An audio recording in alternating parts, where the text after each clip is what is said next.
Hello friends, कैसे हैं आप सभी। आपका हमारे YouTube channel chemistry point by doctor CV sir में स्वागत है। आज हम डिस्कस करेंगे केमिकल काइनेटिक्स यानी रासायनिक बलगत। हमने इंट्रोडक्शन इससे पहले लेक्चर प्रीवियस वीडियो में बता दिया है। आपसे रिक्वेस्ट है कि इस वीडियो को आप ज़्यादा से ज़्यादा शेयर करें UP and CBSE board, state board के लिए, जिससे कि बच्चों को काफ़ी हद तक हेल्प मिल सके। यदि आपको हाथरस शहर में ऑफलाइन कोचिंग चाहिए तो हमसे कॉन्टैक्ट कर सकते हैं। 11th 12th BSc और MSc। ओके, तो आइए बात करते हैं। आज हमारा जो टॉपिक होगा वो होगा रेट ऑफ रिएक्शन यानी अभिक्रिया का वेग। तो देखिएगा अभिक्रिया का वेग क्या है। बात करते हैं रेट ऑफ रिएक्शन की। रेट ऑफ रिएक्शन शॉर्ट में बोलते हैं इसे ROR। ROR ईथर मत समझ बैठना, ये ऑर्गेनिक केमिस्ट्री का टॉपिक नहीं है। ROR होता है रेट ऑफ रिएक्शन शॉर्ट में, यानी इसका मतलब है अभिक्रिया का वेग। इसका मतलब क्या है? अभिक्रिया का वेग।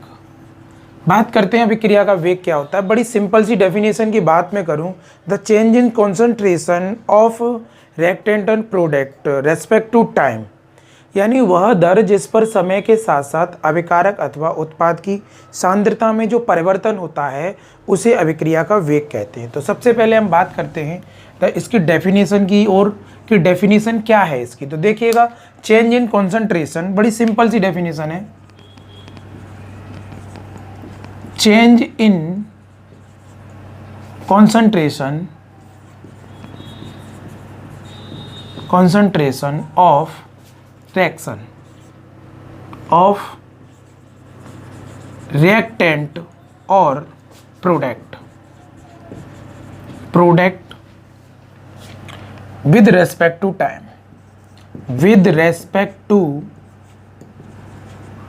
time, it's called rate of reaction ROR। okay, यानी what is this rate of reaction? change in concentration of reactant or product with respect to time, it's called rate of reaction ROR। यानी वह दर जिस पर समय के साथ साथ, हिंदी में बात करें, वह दर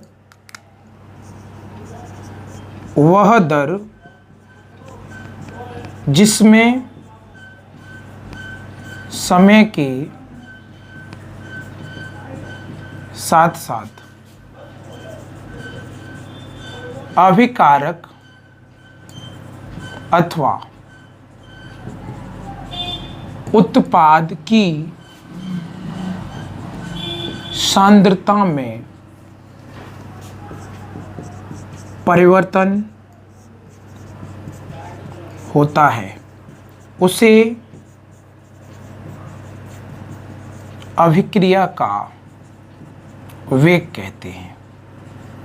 उसे अभिक्रिया का वेग कहते हैं। बड़ी सिंपल सी बात में मैंने बोल दिया, वह दर जिसमें समय के साथ साथ अभिकारक अथवा उत्पाद की सांद्रता में परिवर्तन होता है उसे अभिक्रिया का वेग कहते हैं। यानी एक सिंपल सी बात बोल दें, the change in concentration of reactant और product with respect to time. Okay, वह दर जिस पर समय के साथ साथ अभिकारक अथवा उत्पाद की सांद्रता में परिवर्तन होता है उसे अभिक्रिया का वेग कहते हैं। अब इसमें हम बात करें कि इनमें कौन सी रिएक्शनों की स्टडी की जाती है, फिर इसके बाद में इसके फॉर्मूले की बात करेंगे। तो हमने सबसे पहले आपको इंट्रोडक्शन में बताया वेरी फास्ट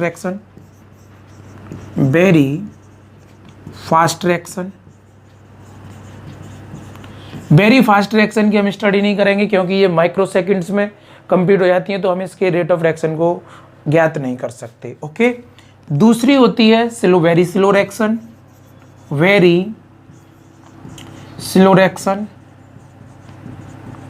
और वेरी स्लो रिएक्शन की भी हम स्टडी नहीं कर पाएंगे इसमें।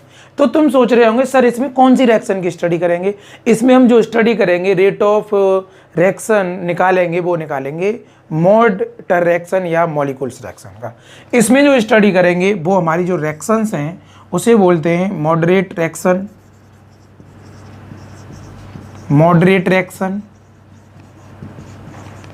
और molecules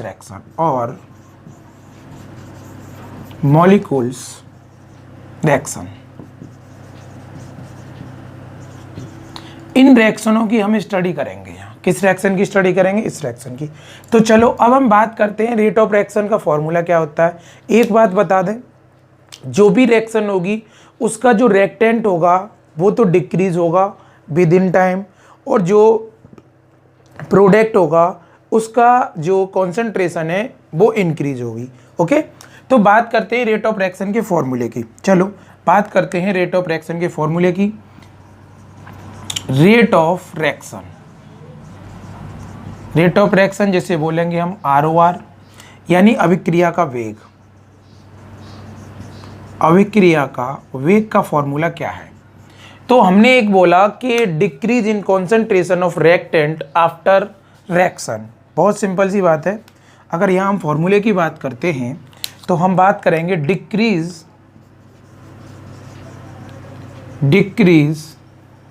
in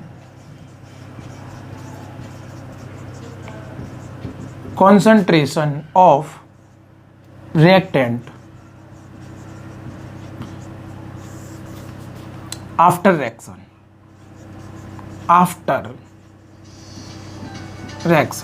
after reaction, time take in reaction, यानी take time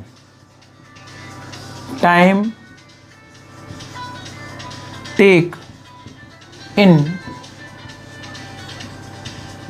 reaction, time take in reaction. एक सिंपल सी बात है, अभिकारक की सांद्रता में कमी होगी। अभिकारक की सांद्रता में कमी बटे समय। हिंदी में बोल दें तो अभिकारक की सांद्रता में कमी बटे समय क्या होगा? अभिकारक की सांद्रता में कमी, यहीं बोल देते हैं अभिकारक की सांद्रता में कमी बटे समय। ओके, पहला। अब इसी का दूसरा फॉर्मूला बनेगा। अब जब रिएक्टेंट की कम हो रही है तो प्रोडक्ट की बढ़ रही होगी। Same condition, increase in concentration of product a of product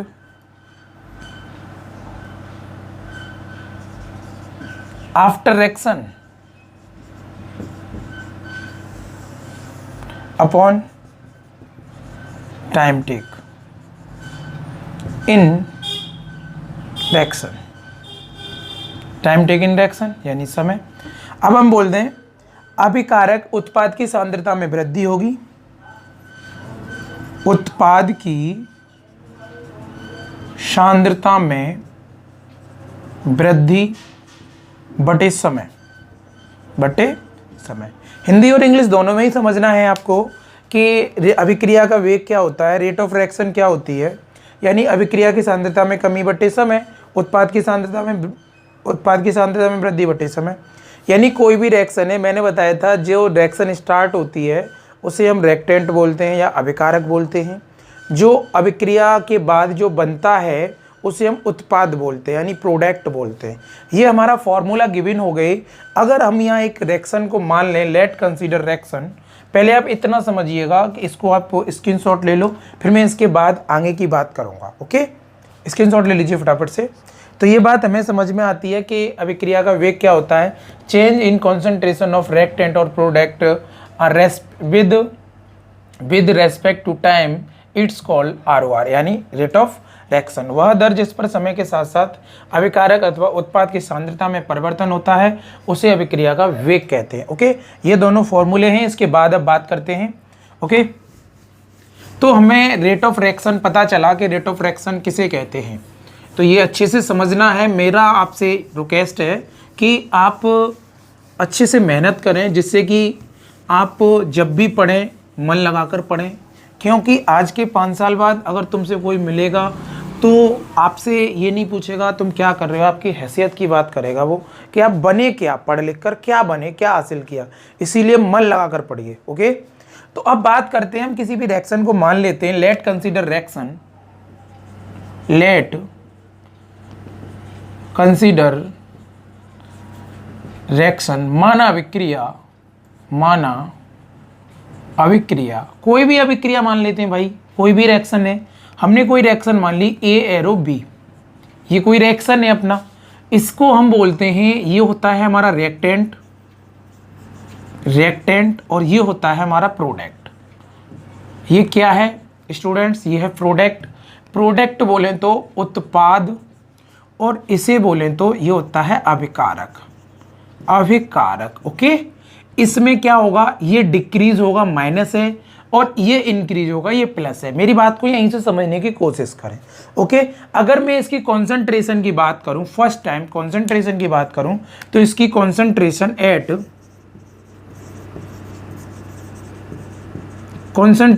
at T is equal to 0। अगर time T is equal to 0 है तो इसकी जो कॉन्सेंट्रेशन है वो ए मोल पर लीटर। ओके। और यहां इसकी जो चेंजेज है वो 0 होगा, क्योंकि टेकन टाइम 0 है, उसको में जो टाइम लग रहा है वो 0 है, तो इसकी कॉन्सेंट्रेशन में कोई चेंजेस नहीं होगा। अगर मैं बात करूं next time concentration at time T दे रखा है, तो इसकी कॉन्सेंट्रेशन में कुछ चेंजेस होगा। वो चेंजेस क्या है? a minus x. इसमें जो चेंजेस हुआ वो क्या है? a माइनस एक्स मोल पर लीटर। और यहाँ उसका जो प्रोडक्ट की कॉन्सेंट्रेशन है वो कितना इंक्रीज हुआ? x इंक्रीज हो गया। कितना इंक्रीज हो गया? x इंक्रीज हो गया। ओके। अगर हम यहाँ पे बात करें अब एवरेज रेट ऑफ रिएक्शन की, किसकी बात करें? एवरेज रेट ऑफ रिएक्शन की, तो यहीं से आपको समझना होगा कि इसकी कॉन्सेंट्रेशन हमने क्या मानी? t इज इक्वल टू 0 है, तो इसकी कॉन्सेंट्रेशन a है, और इसमें कोई चेंज नहीं हुआ, 0 रहा ये। अगर इसके टाइम में कुछ टाइम लग रहा है तो a माइनस एक्स, तो इसकी कॉन्सेंट्रेशन क्या चेंजेज हुआ? x कॉन्सेंट्रेशन बढ़ गई। इसमें कमी होती है तो इसमें बढ़ गई। जैसे मान लो ये कितना था स्टार्टिंग में, सपोज दैट ये 5 मोल था, 5 मोल पर लीटर था, और आफ्टर टी टाइम, यानी टी जो टाइम दे रखा है वो मान लो 10 सेकेंड्स है। कितना है? 10 सेकेंड्स है, और 10 सेकेंड में ये कितना डिसोसिएट हो गया? 2 मोल। तो ये पहले 5 था और 2 मोल डिसोसिएट हो गया, तो इसमें कमी कितनी हुई? तो यहाँ कितना रह गया? 3, और तो यहाँ इंक्रीज कितना हो गया? 2। ओके। तो ये बात ऐसे समझने की कोशिश करिए। अब हम बात करते हैं the average rate of reaction की। यहीं से हम average rate of reaction increase कर निकालेंगे। तो देखिए कैसे निकालते हैं औसत वेग। Average rate of reaction, short में बोलते हैं AROR। AROR average rate of reaction. Average rate of reaction क्या है? Decrease in concentration of reactant, okay, for reaction.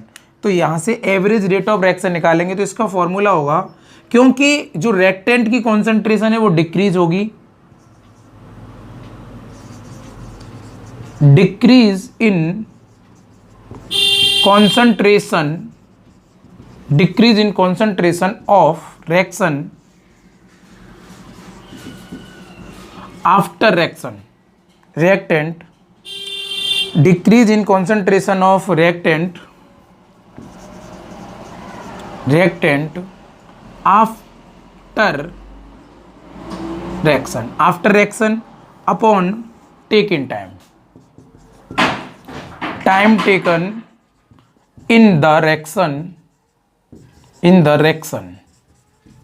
अगर हम यहाँ सिंपल सी एक बात बता दें कि एवरेज रेट ऑफ रिएक्शन क्या होता है, यानी decrease in the concentration of reaction after reaction, time taken in reaction. Okay. तो यहाँ अब यहाँ पे डायरेक्ट हम एवरेज रेट ऑफ का फॉर्मूला निकालते हैं, तो RAROR, तो क्या होगा?